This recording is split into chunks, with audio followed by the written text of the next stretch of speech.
Good evening, I'm Kai. Welcome to the ABC BCC Breaking News. Bringing to you to the headlines, the President Trump has announced tariff on China import goods on 22nd March 2018 at the White House. He has claimed that China has stolen the United States' security related to technologies and intellectual property. We have one particular problem, and I view them as a friend. I have tremendous respect for President Xi. We are in a good relationship. They're helping us a lot in North Korea, and that is China. But we have a trade deficit, depending on the way you calculate, of $540 billion. Now, some people will say nearly $375 billion. Many different ways of looking at it, but anyway you're looking at it, it is the largest trade deficit in the history of the world. It is out of control. We have a tremendous intellectual property tax situation going on, which likewise is $100 billion, and that is on yearly basis. I have spoken to the president. I have spoken to the representative of China.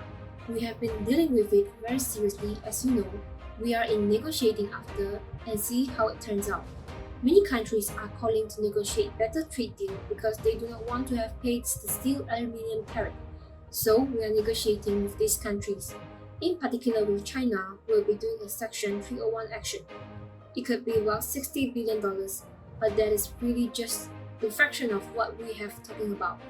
I have been speaking with the higher Chinese representative, including the president, and I have asked them to reduce the tariff immediately by $100 billion. That is a lot. So that would be anywhere by 25% to maybe something even more than that. But we have to deal with that. We have been paying a tremendous amount to China, which is unfair.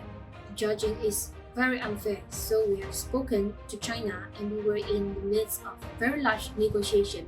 But in the meantime, we are sending a Section 301 action from the Trade Act of 1974, which is imposing 25% of tariff to over $200 billion of China import goods. On 6 July 2018, President Trump and his administration team plan to enforce a new import duty of Chinese products. 25% tariff has been imposed on more than 800 Chinese products in the secondary and tertiary sectors. Upon what US did, China has retaliated towards US by imposing higher duty on more than 500 US products. Let us see what the President of China, Xi Jinping, says on this retaliation.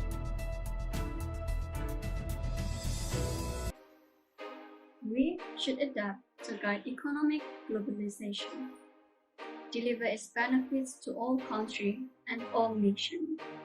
Protectionism is just locking oneself in a dark room to protect oneself from danger. We are going to fire back to US.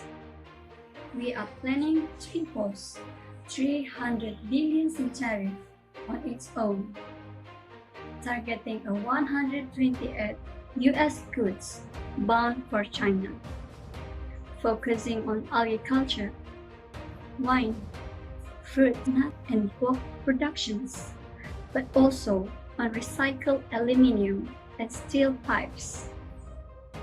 This is our right to decide when and how to retaliate. China does not want a trade war, but we have also made it clear that we have the confidence and resolve to defend our interests. We hope that the US policymakers can listen to the concern from the US customers and the business community and notice the harm caused by its unilateral actions. This intense situation has been improved during January of 2020 as the US and China have signed a trade agreement. The agreement is focusing on maintaining the import duty without including the extensive subsidies for China. President Trump has mentioned that the trade war among the United States and China are long-term unsettled issues and will resolve these issues in the future. The trade war has been a huge topic around the world. Today, we are pleased to have Professor Lee, Dr. Huang, and Dr. Karen on air with us to discuss about the impacts of trade war on three different perspectives, which are on global economy, Malaysia economy, and to the creative industry. Firstly, question to Professor Lee. As a professional economist, would you please explain to us what are the impacts of trade war on the global economy? Yes, thank you. And we all know that the states in China are the world's first and second largest economy. The trade war will impact in global economic growth, which can be shown through the declining global GDP. So this will also increase the financial burden to global industry, especially for the multinational companies, due to the higher price of commodities in the markets.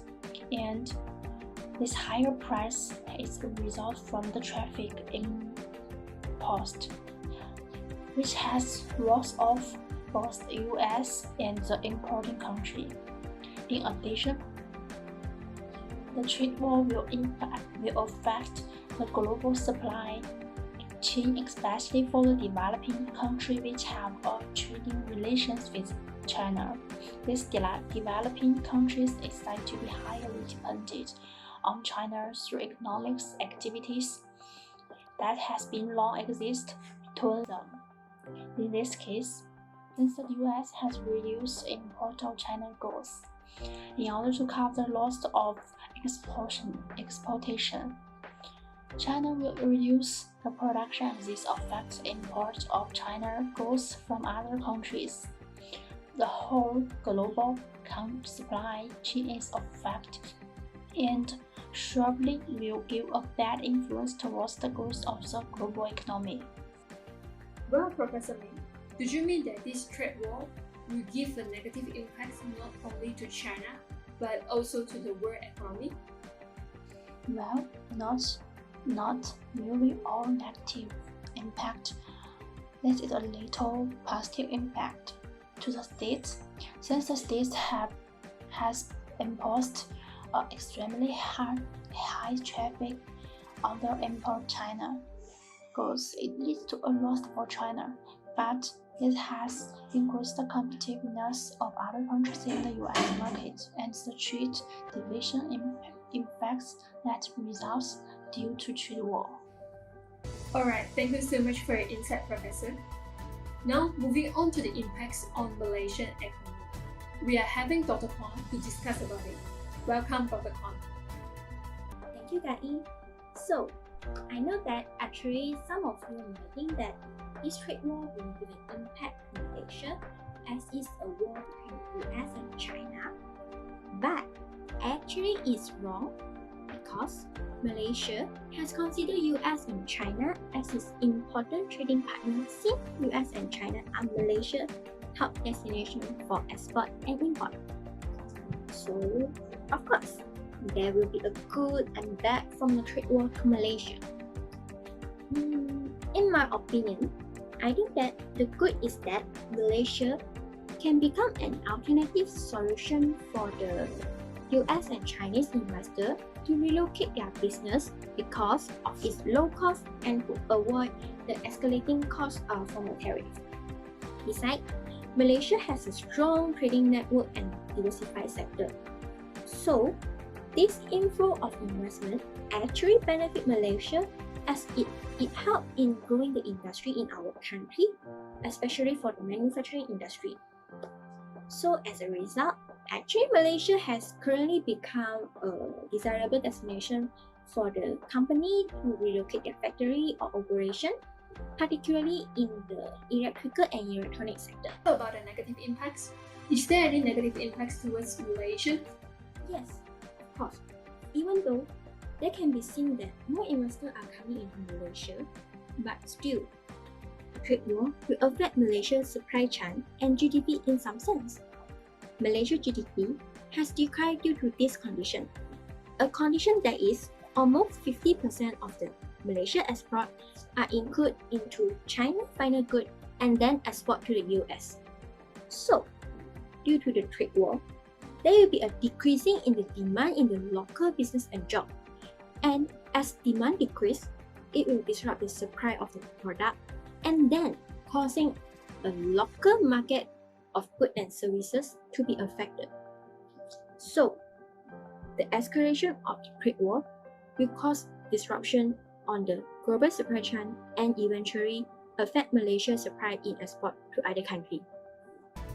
Thank you so much for the sharing, Dr. Kong.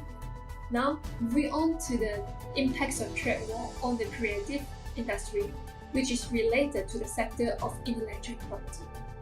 We are having Dr. Karen, who has done a research on this topic to talk about. Before that, there's a question for you, Dr. Karen. What is creative industry? Yes, creative industry are generally related to the sector of intellectual properties, as you said.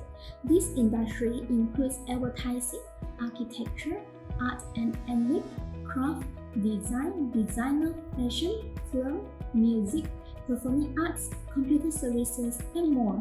Back to the discussion, since US is reshaping China technologies companies, this could stimulate the local innovation as they could look for alternative materials or markets in other countries to develop their own technology. Furthermore, regarding the innovation revolution in China, they have been working on to raise domestic content of main components and materials to 40% by 2020 and 70% by 2025 through reducing reliances on foreign technologies and dominate domestically. By enhancing self-sufficiency in the art and any industry, we can see some transformation of trade within this sector. The art trade between countries has changed with advancement of internet. This could be made in any country with a lower tariff. Thank you so much for sharing from the professionals. Thank you for watching ABC BCC News. Stay tuned to the Nightline Head News. I'm Kai. Thank you for watching. That's interesting. So, what theory is behind this trade war? Now, let us see this using the optimal tariff theory and the game theory. The optimal tariff theory shows the effect towards an export country when the tariff is imposed by the import country. This theory can be related to the effect when the US imposed import tax to China and how the tariff affected China. The diagram on the left represents the import country, which is also the home market, whereas the right diagram represents the export country, which is the foreign market. The X shows the upward sloping foreign market export supply curve. This curve is upward sloping because the supply of the export market will respond to the home market changes its import demand. Since the export market is supplied to the consumer in the import country, the demand in the import country affects the export quantity from the foreign market. In this example, we are able to see the left diagram represents the US as the import country, while China as the export country in the right diagram. With the world price PO, the domestic supply is at point YO and the domestic demand is at point CO. Therefore, the exporting country is exporting quantity of MO to the import country. When tariff is introduced by the import country, the world price PO is increased to P star plus T.